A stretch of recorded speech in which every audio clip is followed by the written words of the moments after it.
Le souci, quand on réalise un film très court, c'est que si on fait un discours plus long que le film, clairement on a tout de suite l'air ridicule.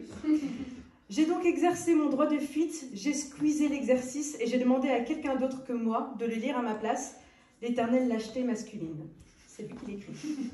Mais Margot, qui est en train de vous parler, est une des personnes les plus raffinées que je connaisse. Alors je suis sûre que grâce à elle, mon petit texte paraîtra 2 fois plus court. Merci Margot, et non, ne rougis pas.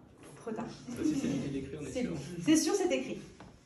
Pour moi et pour beaucoup, dans l'histoire de la musique, il y a un avant et un après Pink Floyd. Par exemple, j'ai toujours pensé que les 4 notes les plus célèbres en musique classique sont celles de Beethoven. La 5e symphonie. Eh bien, 200 ans plus tard, Pink Floyd a créé le riff de guitare le plus célèbre et pourtant le plus simple de la musique moderne. Shine on You Crazy Diamond. Et ces 4 notes m'obsèdent, d'autant plus que les membres de Pink Floyd étaient 4, ce qui fait donc une note par musicien. Avec ce court-métrage, Punk Floyd, j'ai voulu rendre hommage au groupe, bien sûr, mais surtout à leur album, The Dark Side of the Moon, et sans doute plus encore aux fans de cet album.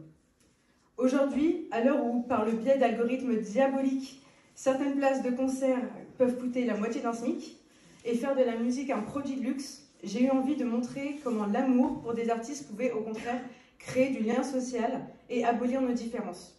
C'est sans doute un peu baba-cool de penser ça, mais j'assume. Pour information, le film a été tourné dans un lieu tenu secret et qui, je pense, le restera, malgré les efforts de la CIA. Et les gens que vous allez voir à l'image tiennent aussi à leur anonymat. C'est donc la seule raison pour laquelle leur nom n'est pas au générique.